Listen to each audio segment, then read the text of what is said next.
Salut les amis, comment allez-vous? J'espère que vous avez la pêche. Je suis en Islande. Je tourne cette vidéo pour vous donner mon impression. C'est vraiment magnifique. Alors c'est vrai que c'est volcanique. Regardez là.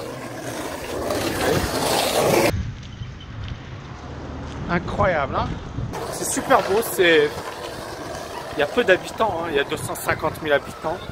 Alors c'est incroyable parce qu'ils sont allés à la Coupe du Monde, en Coupe d'Europe. Ils ont également été très loin.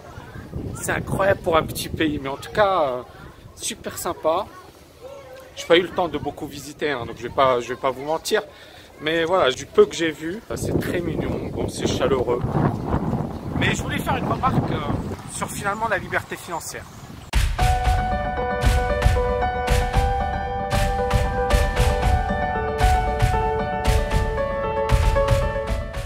Vous allez me dire encore, Tammy, tu parles de liberté financière. Ben oui, c'est important.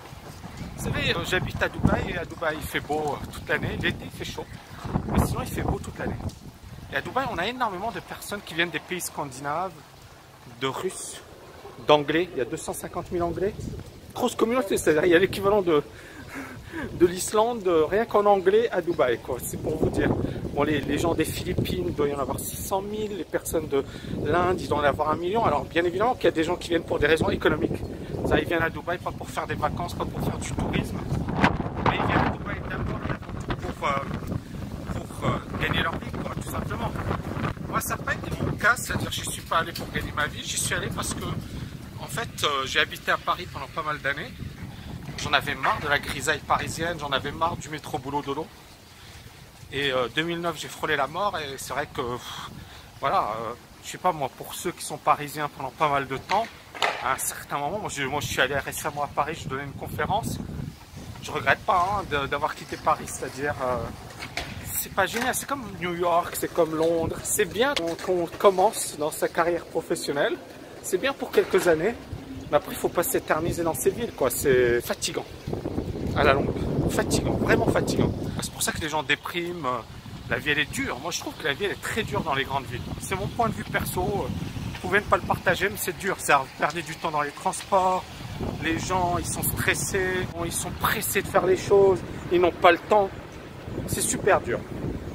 Et donc moi je savais que voilà, le froid c'est pas mon truc. De temps en temps, mais c'est pas mon truc. Hein. J'aime pas habiter voilà, dans le froid. Et là je le vois avec l'Islande. C'est sympa un temps, mais je préfère le soleil, quoi. Hein. Il y a beaucoup de gens, encore une fois, des pays nordiques qui viennent à Dubaï. C'est intéressant parce que pourquoi ils ne restent pas en Russie? Pourquoi ils ne restent pas en Suède? On a beaucoup de Suédois. Pourquoi ils ne restent pas en Finlande? Pourquoi ils ne restent pas en Grande-Bretagne? Alors que ce sont des destinations qui sont super. Moi, j'adore la Suède, j'adore Londres. J'ai habité à Londres, j'adore cette ville. Vraiment.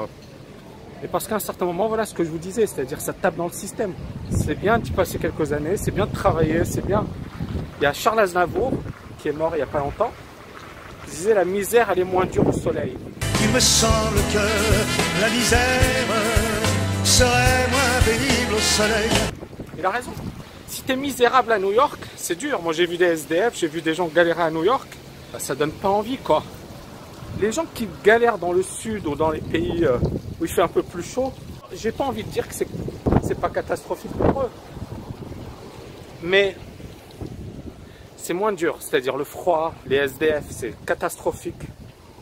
Quand ils dorment dans les bouches de métro, etc. Bon, bref, je vous épargne des détails, c'est pas pour faire de la morale ni quoi que ce soit. Mais c'est mon ressenti, c'est-à-dire je pense vraiment que vivre dans un pays froid, quand on est dans la merde, je suis d'accord avec Charles Aznavour, hein, la misère elle est moins dure au soleil. Et donc, la liberté financière, pour en revenir à la liberté financière, vous voyez, j'en profite pour vous faire balader un petit peu. La liberté financière, ben justement, c'est ça. Moi, parmi vous, il y en a qui détesteraient Dubaï, qui adoreraient vivre en Islande. Tant mieux pour eux. Je ne remets même pas en question et je ne discute même pas ça. Les gens, par exemple, qui me disent « Ouais, pourquoi tu habites à Dubaï ?» C'est mon choix. C'est mon choix. Mais regardez, je voyage rien que cette année. J'étais à Moscou, à Orlando, à New York, à Paris, à Francfort, à Bali. J'ai été dans plein de destinations. C'est-à-dire que je ne suis pas figé. Ah. J'ai froid. Je sais pas. Regardez ce que je fais pour vous là. regardez ce que je fais pour vous quand même, hein. Faut me mettre des likes sur cette vidéo, hein, parce que regardez le vent. Regardez. Bon, franchement les amis, moi ce que j'ai envie de vous dire, c'est que c'est un truc perso, c'est-à-dire habiter dans un endroit, c'est d'abord et avant tout une décision personnelle. Il faut que ce soit cohérent avec vous-même. Je le dis franchement. Le plus important, c'est pas l'endroit où vous voulez habiter, c'est votre vie, d'accord? Comment je m'organise, ma vie de famille, les activités.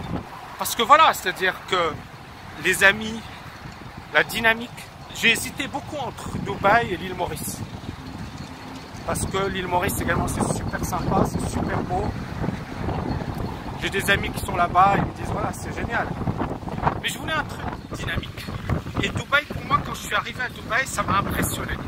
C'est-à-dire, j'ai vu des Russes, j'ai vu des Libanais, j'ai vu des Indiens, et ils venaient là pas pour tricoter, quoi. C'est ça ce qui m'a plu dans cette ville.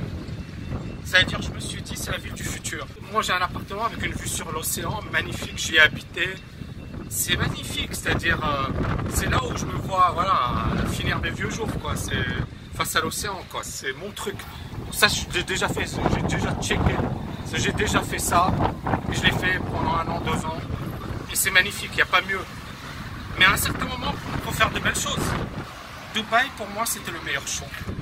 Donc les amis, dites-moi sur cette vidéo, je concours. Quelle est pour vous la meilleure destination? Quelle est la destination qui vous ferait rêver? Encore une fois, sans aucun jugement de valeur, je pense qu'on est tous différents. On a tous des attentes, des besoins, et puis nos besoins évoluent. C'est-à-dire que moi, aujourd'hui, je vous dis Dubaï, mais peut-être que demain, ce sera l'île Maurice, peut-être que je serai en Islande, qui sait? Je pense pas, hein, mais vous voyez, ça va évoluer, et tant mieux, et c'est normal. Voilà les amis, dites-moi sous cette vidéo, quelle est pour vous votre destination de rêve. Je vous dis à bientôt, n'oubliez pas de liker, partager cette vidéo. Ciao, ciao, ciao.